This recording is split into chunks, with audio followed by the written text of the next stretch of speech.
السلام علیکم۔ آپ سن رہے ہیں آواز HD۔ آپ سے درخواست ہے کہ ہمارے چینل کو سبسکرائب کریں اور گھنٹی کا نشان پریس کر دیں تاکہ ہماری آنے والی ہر ویڈیو کا نوٹیفیکیشن آپ تک بر وقت پہنچ سکے۔ ناظرین، آواز HD ریحان زیب خان شہید کے اہل خانہ سے تعزیت اور افسوس کا اظہار کرتا ہے۔ اللہ تعالیٰ سے دعا ہے کہ اللہ مرحوم کو اپنے جوار رحمت میں جگہ عطا فرمائے اور ان کو جنت الفردوس میں اعلیٰ مقام عطا فرمائے، مرحوم کے پسماندگان کو صبر جمیل عطا فرمائے۔ آواز HD پاکستان تحریک انصاف کے تمام کارکنوں سے بھی افسوس کا اظہار کرتا ہے۔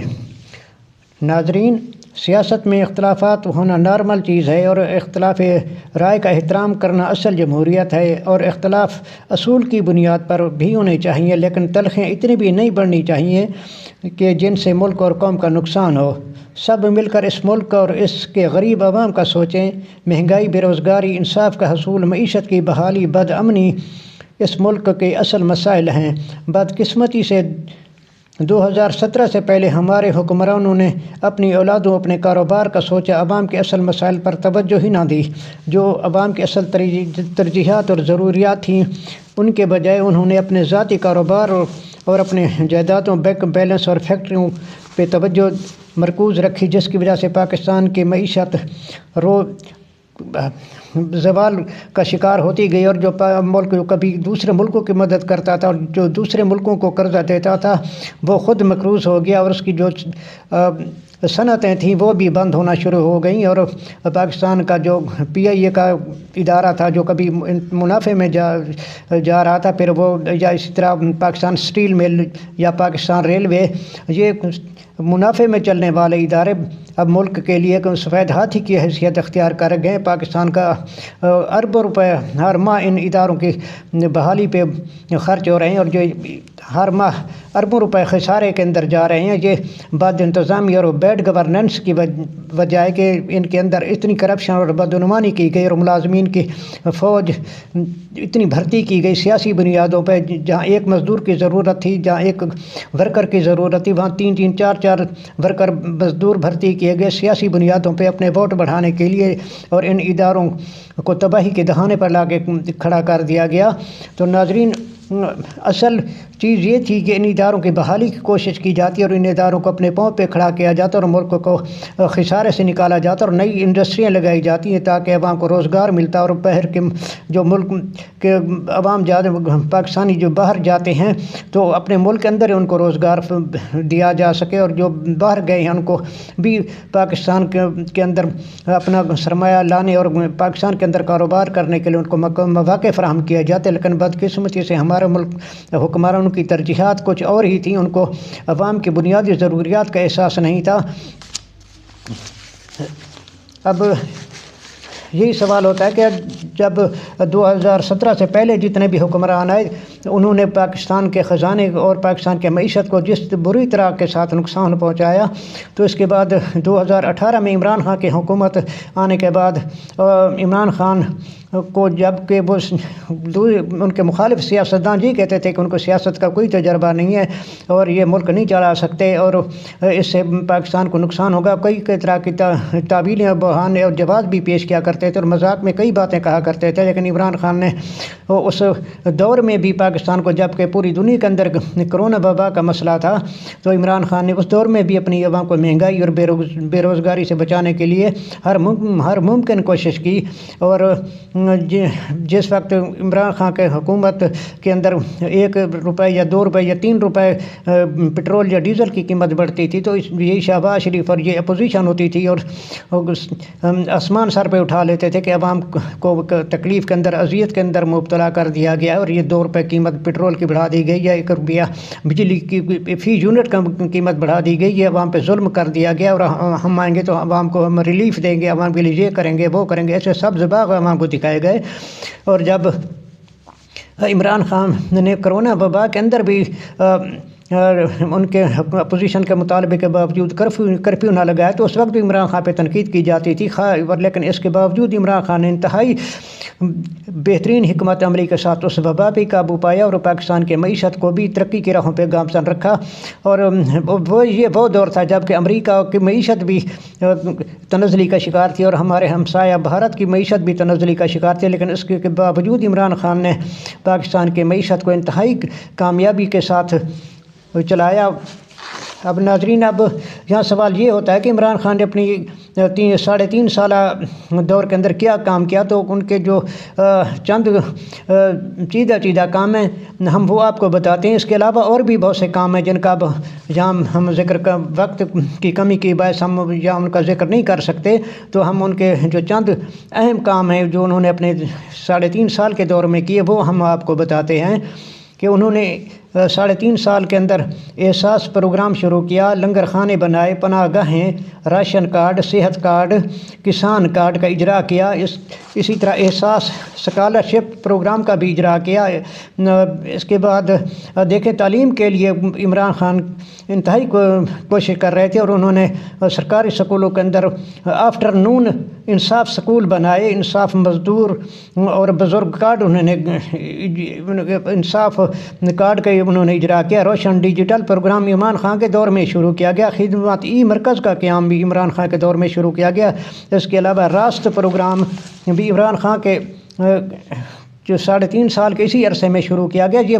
ناظرین ہم یہ عمران خان کے کام آپ کو بتا رہے ہیں جو انہوں نے اپنے پہلے دور کے اندر شروع کیے۔ پہلا دور ان کو جب 2018 کے اندر حکومت ملی، جب ان کو کہا جاتا تھا کہ یہ تو اناڑی ہیں، یہ تو کھلاڑی ہیں، ان کو حکومت اور ملک چلانے کا کوئی تجربہ نہیں، تو اس دور کے اندر عمران خان نے، اور جب پوری دنیا کے اندر وبا تھی کرونا کی اور پوری دنیا کی معیشت اور سب کچھ دنیا کے اندر ہر چیز کا پہیہ رکا ہوا تھا، تو انہوں اس دور کے اندر عمران خان نے یہ کام شروع کیے۔ تو یہ راست پروگرام بھی عمران خان کے دور میں شروع کیا گیا۔ اس کے علاوہ سیرت یونیورسٹی کا قیام بھی عمران خان کے دور میں عمل میں لایا گیا، اور سیاحت کو فروغ دینے کے لیے بھی شمالی علاقہ جات کے اندر پروگرام شروع کیے گئے۔ اس کے علاوہ بلین سونامی ٹری کا آغاز کیا گیا، ٹیکس اصلاحات کی گئیں، بھاشا اور محمد اور واس ڈیم کا آغاز بھی عمران خان کے دور میں ہوا۔ اس کے علاوہ اپنا گھر سکیم کا بھی عمران خان کے دور میں آغاز ہوا، جس کے اندر غریبوں کو اور بے گھر لوگوں کو اپنی چھت فراہم کی گئی اور ان کو آسان قرضے فراہم کیے گئے۔ اس کے علاوہ عمران خان کے اسی دور میں رحمت للعالمین اتھارٹی کا قیام بھی عمل میں لایا گیا، اور سکولوں کے اندر صبح کے وقت قرآن کی تعلیم لازمی قرار دی گئی، اور سب سے ان کا جو روشن کارنامہ ابتدائی عمران خان کا جو ابتدائی دور تھا اس کے اندر انہوں نے سعودی عرب سے جو مزدوروں کی رہائی کرائی، جو بیچارے مزدور سعودی عرب مزدوری کرنے کے لیے گئے ہوئے تھے، وہاں کئی عرصے سے قید تھے، جبکہ میاں نواز شریف صاحب کی حکومت تھی یا دوسرے بھی حکمران آئے تو کسی نے ان قیدیوں کی طرف توجہ نہیں دی، لیکن عمران خان نے ان قیدیوں کے بارے میں سوچا اور اپنے پہلے ہی دورے کے اندر سعودی عرب کے شاہ فرمان روا سے ملاقات کر کے اور ان سے سعودی عرب سے مزدوروں کی رہائی کرائی۔ انہوں نے بند صنعتوں کو دوبارہ چلوایا، ٹیکسٹائل کی انڈسٹری اور پاور لومز جو فیصل آباد کے اندر بند تھی اور جو کوڑیوں کے مول بیچی جا رہی تھی اور ان کا کباڑ کے اندر مشینری بیچی جا رہی تھی، اور صنعت کار جو اپنے سرمایہ نکال رہے تھے، فیصل آباد کے اندر بے روزگاری اور گھروں کے چولہے بجھ گئے تھے۔ عمران خان نے آ کے پھر ٹیکسٹائل انڈسٹری کو بھی اپنے پاؤں پہ کھڑا کیا، ان کو سستی بجلی دی اور جو صنعتیں بند تھیں ان کو دوبارہ چلنے کے قابل بنایا۔ اسلام فوبیا کی قرارداد بھی اقوام متحدہ سے منظور کروائی، اور اپنے دور میں OIC کا اجلاس 2 بار اسلام آباد میں بلایا، اقوام متحدہ کو میں کھڑے ہو کے پوری دنیا کو بتایا کہ نبی پاک ہمارے دل کے اندر رہتے ہیں، ہم جب نبی پاک کی گستاخی کرتے ہیں تو ہمیں بہت تکلیف ہوتی ہے۔ اقوام متحدہ کے اندر پہلے آج تک کسی حکمران کی جرأت نہیں ہوئی، اقوام متحدہ میں جنرل اسمبلی کے جب کہ پوری دنیا کے وہاں حکمران تھے، تو عمران خان نے وہاں کھڑے ہو کے پوری دنیا کے سامنے اسلام کا کلمہ بلند کیا۔ عمران خان عزم، شجاعت، بہادری اور خودداری کی علامت ہے۔ ناظرین، ہار جیت، اٹھنا گرنا یہ وقتی باتیں ہیں، یہ دنیا داری ہے، اصل جیت فکر اور نظریہ کی ہوتی ہے۔ قائد اعظم کے بعد عمران خان نے دی، اور یہ نظریہ اور فکر عمران خان نے جو دیا، اب عمران خان یہ جیت چکا ہے، اور عمران خان نے اپنی قوم کو سمجھ شعور عطا کر دیا ہے، اور ان کو حق اور باطل کے درمیان فرق کرنا بھی سمجھا دیا ہے، اور حق کے ساتھ کھڑے ہونے کا حوصلہ بھی عمران خان ہی نے دیا ہے۔ اور اللہ تعالیٰ اور اللہ کے نبی کا بھی یہی فرمان ہے کہ حق کے ساتھ کھڑے ہو، اس کے لیے کتنی تکلیفیں برداشت کرنا پڑیں، لیکن حق کا ساتھ نہیں چھوڑنا چاہیے۔ جو یہ دنیا عارضی ہے، لیکن آخرت جو ہے وہ ہمیشہ قائم رہنے والی ہے، اور یہاں اس دنیا کے اعمال کا آخرت میں جواب دینا ہوگا۔ ناظرین، اب تھوڑی سی ہم بات کر لیں عمران خان اور بشریٰ بی بی کو جو سزا سنائی گئی ہے، عمران خان اور مخدوم شاہ محمود قریشی کو جو سزا سنائی گئی ہے، یا پھر عمران خان اور ان کی اہلیہ کو جو سزا سنائی گئی ہے، یہ انتہائی ظالمانہ سزا ہے، اور اس کا کوئی قانونی اور آئینی طور پہ بھی کوئی جواز نہیں بنتا تھا۔ بس اب اس کے لیے ہم یہی کہہ سکتے ہیں، اب بھی انصاف کے سینے میں سازش کی گولی لگتی ہے، قانون جہاں پہ بکتا ہے منصف کی بولی لگتی ہے، پھر دھندلے منظر ہٹتے ہیں، پھر شکل دکھائی دیتی ہے، ہاتھوں میں پڑی سرمایے کی زنجیر دکھائی دیتی ہے۔ ہاں منصف اتنا یاد رہے، ہاں منصف اتنا یاد رہے، ایک روز قیامت باقی ہے، یہ تیری عدالت ختم ہوئی، اللہ کی عدالت باقی ہے۔ جب عدل کے قاتل منصف بھی مجرم کی صف میں آئیں گے، غیظ و غضب کے کوڑوں سے آگے ہنکائے جائیں گے۔ ناظرین،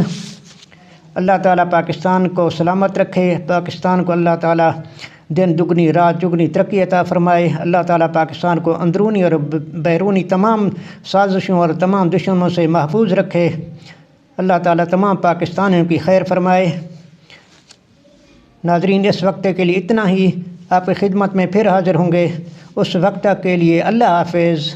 پاکستان زندہ باد۔